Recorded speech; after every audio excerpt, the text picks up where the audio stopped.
Savez-vous quelle est ma plus grande peur en ce moment?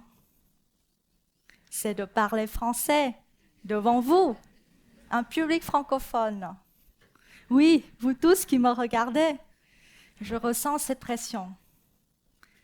Pourtant, je suis là, avec un accent imparfait, en train de vous expliquer comment transformer votre peur de l'échec en opportunité. J'espère que je ne vais pas mélanger les verbes et les conjugaisons. Et heureusement, je ne dois pas utiliser le sous-jonctif imparfait aujourd'hui. Sinon, c'est catastrophe garantie. Je peux vous le dire tout de suite. Je suis une personne timide. Et c'est écrit noir sur blanc sur tous mes bulletins scolaires, de l'école primaire jusqu'au lycée.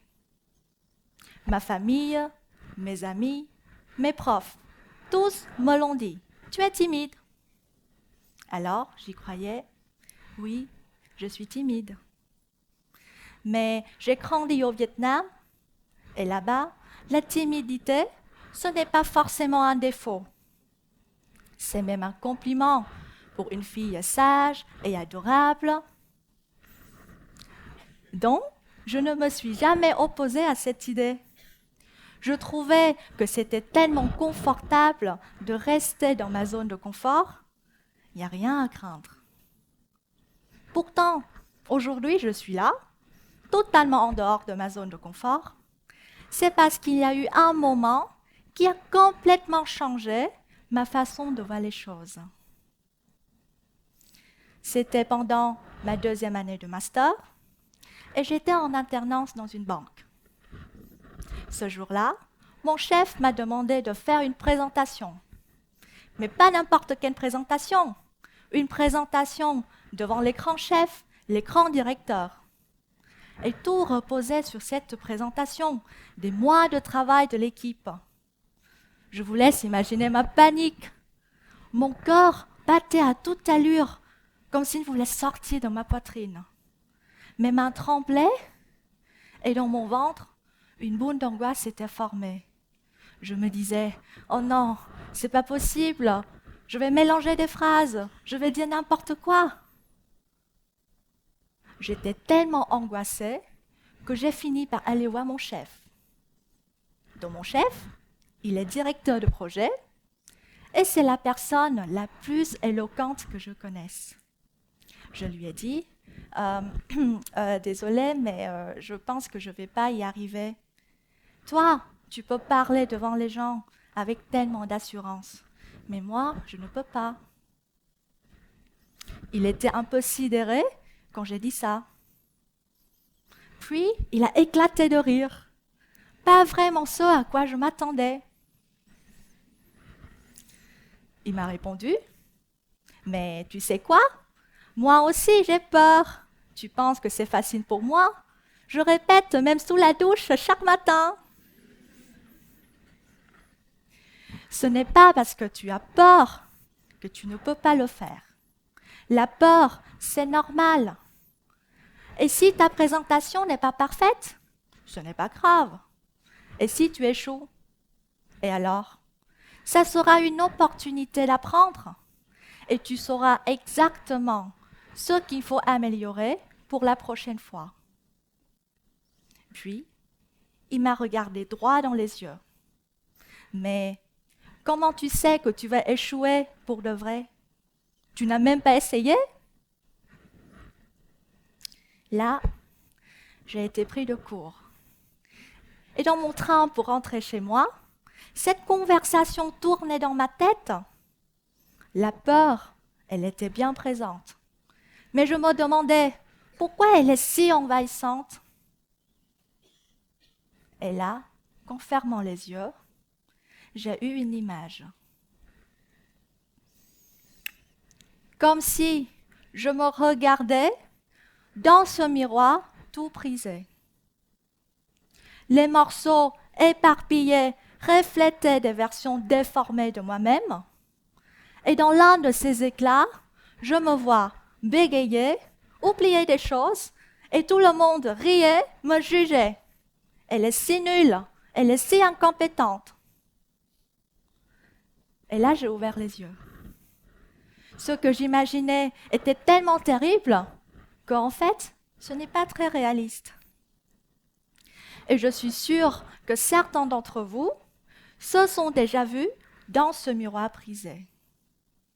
Vous vous voyez échouer, être jugé, ridiculisé. Mais ce ne sont que des morceaux déformés de la réalité. De manière objective, si je rate, ok, il y aura quelques critiques, il y aura quelques demandes d'amélioration. Mais ce sera tout. La peur avait pris le contrôle de mon reflet, mais si personne, même vous dans cette salle, ne me regarde à travers ce reflet, pourquoi est-ce que moi, je le fais? Alors, quelque chose a changé en moi. J'avais peur de dire n'importe quoi. Il me fallait commencer à préparer la présentation dès ce soir. J'avais peur de bégayer, d'oublier des choses. Il me fallait répéter plusieurs fois. De manière très naturelle, cette peur de l'échec s'est transformée au fur et à mesure en une force, une motivation. Et aujourd'hui, je peux vous dire avec fierté que malgré toute ma préparation, j'ai oublié des choses lors du jour J. J'ai bafouillé parfois, mais devinez quoi? J'ai même eu droit à des compliments. Et je pense que je ne suis pas la seule. Tout le monde, à un moment ou à un autre, ressent cette peur. Ce doute qui murmure à nos oreilles. Et si tu échoues? Souvent, nous restons figés à ce stade, comme si l'échec créait un lien émotionnel tellement puissant qu'il nous paralyse. Que se passera-t-il si on voit l'échec différemment? Et si, au lieu de fuir cette peur, on l'utilise comme une opportunité? La peur de l'échec est souvent liée à notre instinct de survie, profondément enraciné. Notre cerveau est programmé pour fuir ce qu'il perçoit comme dangereux, comme l'a montré le physiologiste Walter Cannon en 1915. Donc, je vous assure, ce n'est pas quelque chose de nouveau. Et cela déclenche cette fameuse réponse « fight or flight », se battre ou s'enfuir, qui nous met dans un état de stress où nous imaginons toujours le pire. Autrefois, c'était pour fuir des prédateurs, mais aujourd'hui, on est d'accord que l'échec est rarement mortel. Pourtant, notre cerveau réagit toujours de la même manière. Cette stratégie nous limite. Nous évitons d'agir, nous évitons de prendre des décisions et nous passons à côté de tout un potentiel. Et si la peur de l'échec était notre plus grand allié? En fait, la peur de l'échec est même le premier signe d'une opportunité. Si on ressent cette peur, c'est parce que ce qu'on est en train d'essayer de faire est vraiment important pour nous. Prenons l'exemple de Thomas Edison.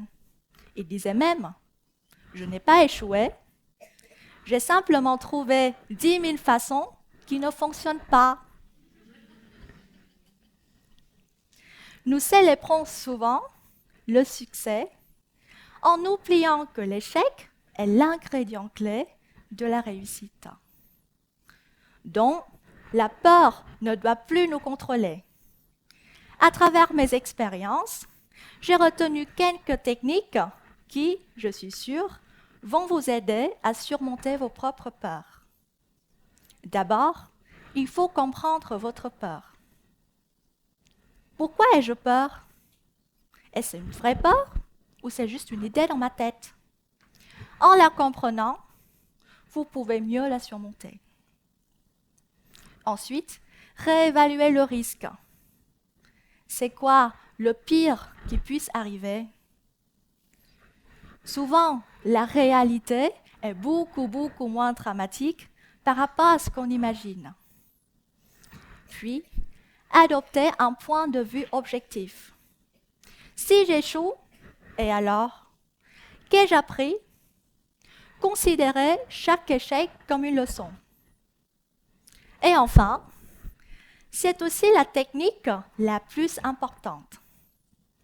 Il faut avoir le courage d'aller de l'avant. Chaque tentative, même imparfaite, vous rapproche de la réussite. Essayez-les et vous verrez comment elles vont vous aider à affronter vos peurs. Aujourd'hui, cette fille timide est là. Et avant de venir ici, j'ai bien sûr regardé dans mon miroir prisé des milliers de fois.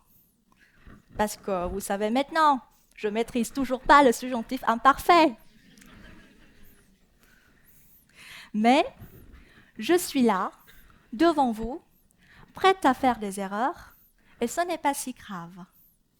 Alors, la prochaine fois que vous faites face à cette peur de l'échec, posez-vous cette question. Et si l'échec était exactement ce dont vous aviez besoin pour réussir? Merci.